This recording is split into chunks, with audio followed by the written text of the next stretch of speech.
Well, good day, Facebook. It's Craig Lewis here. I said this morning that I would make a post or a video. Well, let's see. There's so much on the go. Basically, we'll just wait for a few minutes just to see if anyone's going to show up. It's always good to have someone to talk to. So, but some of the issues that I want to speak about here now is the Muskrat Falls project is supposed to be the least cost option for Newfoundland and Labrador for creating power for ourselves. So how is it that I can watch CBC News and learn about a mining company up in Alberta that can put in a solar array, 1 megawatts, that costs $2 million to basically feed power to 600 homes? So if you break that down over 10 years, let's say the lifespan of a solar system, it equals approximately $27 a month for a homeowner. Now, if we were to put in 363 of these 1 megawatt systems, we could provide enough power for all the 218,000 homes we have here in Newfoundland. Now, if you look at the wind shear project up in Ontario, they built a wind turbine installed for $1.8 million. So really, that works out to $37 a month for 200 homes over 20 years. Yet, the government of Newfoundland has spent $15 billion on a project, Muskrat Falls, who doesn't have a person to sell the power to other than transmit it over to Nova Scotia. And the North Spur is basically not going to hold up to the dam because of the quicksand and mud clay that it is built off. So to basically support that wall, there's going to probably be another $4 or $5 billion wasted in order for us to gain power from the Muskrat Falls system. Now, if we were to stop the Muskrat project and take the additional billions of dollars that they expect to spend on that project, and we spent basically $1 billion to put in 636 solar array systems, or if we were to put in an additional $2 billion and build 2,000 wind turbines, we can have double the amount of power that we require for Newfoundland and Labrador.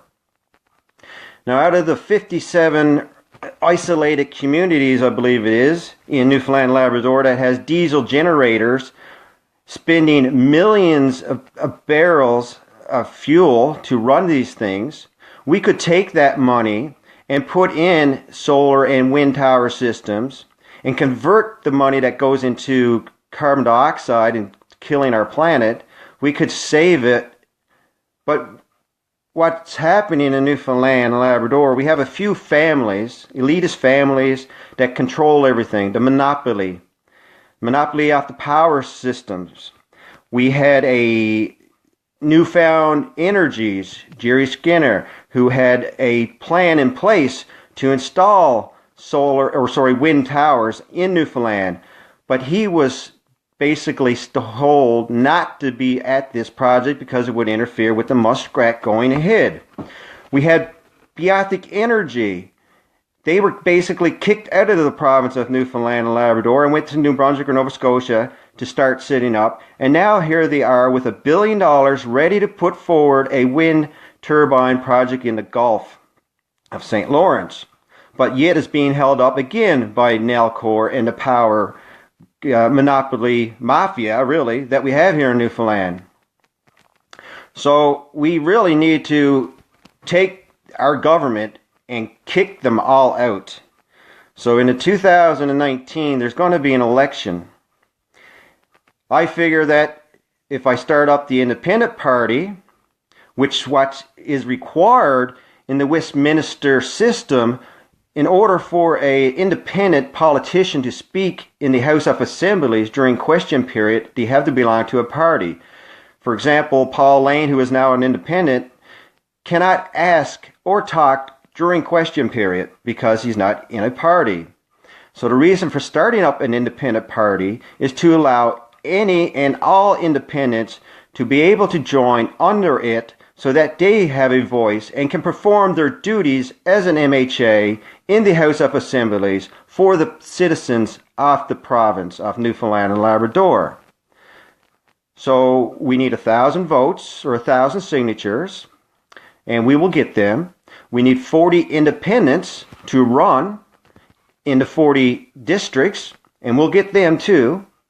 And when we get 40 independents in the House of Assemblies, we will ensure that an audit of the entire government will be taking place, because it's not only Muskrat Falls and the corruption that is being had in that and with Nalcor. There's also in the Department of Agriculture, and there's also in the Department of Wildlife and Forestry, and in the Department of Fishery. So we need to get our act together as citizens of our province and take these people that have basically manipulated our system here in Newfoundland since before 1949, because this has been going on a very long time, where there's a few families that have been taking the wealth of Newfoundland for their own pockets and not for the benefit of our people, which is what it's supposed to be. We have so much corruption in government today that it's insane what's happening. So we definitely need to change things, and I'm here to help make those changes come true, because I've had enough, and the people around me have had enough. There's so much hurt and pain in the people. I mean, there's 20% unemployment in Newfoundland. We only have 2 to 3% food sustainability in Newfoundland and Labrador, and it's crazy. You know, it's absolutely crazy what this government, past governments, be it the Liberals and PCs. I mean, they're both the same. They're just basically, one gets in, they makes their deals, and then the other one gets in, they make their deals. They change departments, they changes their rental leases agreements with people and everything else. So, you know, it's all pure corruption. And now I'm listening to the TV news tonight, and now they're taking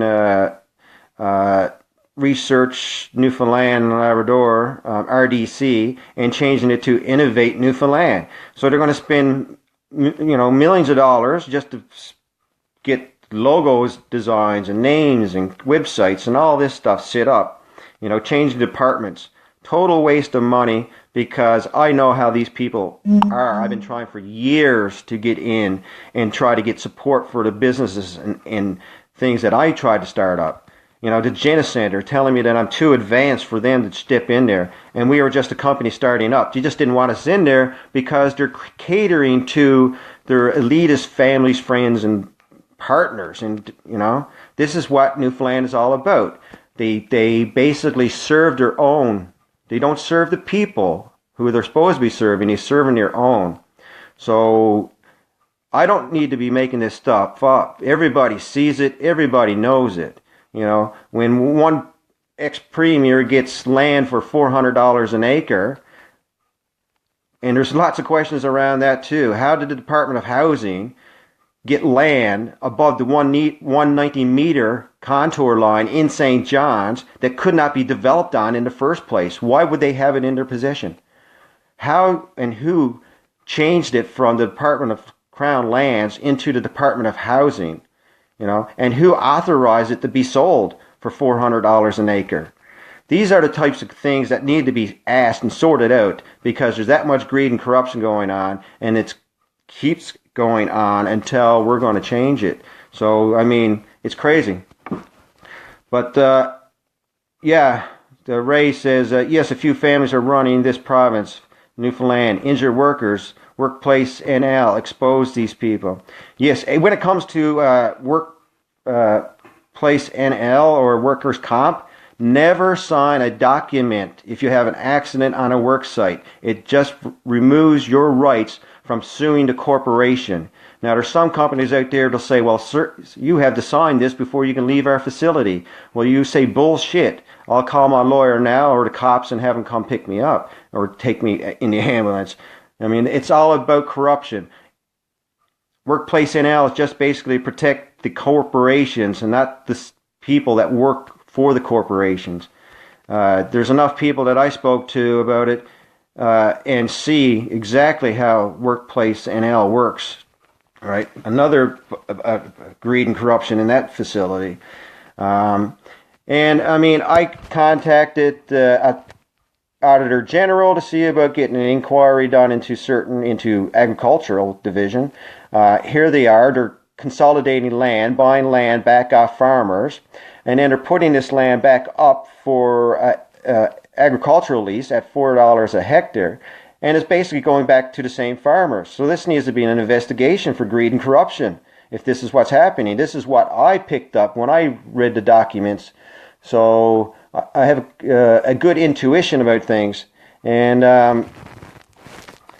so I'm just telling the people the way that I see it. And really, there's going to be a protest happening up in Labrador with regards to, I guess, July 31st. With regards to Muskrat Falls, if you can make it up there, please do go up and protest, because we really need to put a stop to this project. I mean, until they can confirm 100% that the North Spur is going to hold, fine, go ahead with it. But I mean, we still need to figure out a way to reduce the mercury buildup in the dam. Personally, I don't even think they need to flood the dam. Why can't they just have a natural flow of the river through the turbines? You know, is it that they need the pressure of the water to drive the water through the turbine? I mean, it's downhill, so, you know, it's going to flow. You can get turbines implanted into pipes. So, I mean, there's solutions for everything, but these people don't want solutions. They just in it for the greed. They just basically robbed the coffers off the billions of dollars that we made from the oil reserves that we had, and what they basically gave away, because we're only getting about 5%, I think. You know, they make hundreds of or billions, and we make millions. You know, it's disgraceful how our government leaders have basically given Newfoundland away. And then when it comes down to the fishery and the mismanagement of the fishery, here we have cod stocks are slowly increasing. We're told that capelin stocks are depleting. The shrimp and the crab stocks deplete at 40 and 60%. The salmon has been decreased by 50%. I mean, all these scientists that we're supposed to be having out doing the research that government doesn't want to pay for, which they're not doing. But personally, I think that all of this is being caught offshore. It's been given away to international corporations to basically for deals that they are making. So let's take the fishery. Here we have our ex-minister Sullivan going over to China, making deals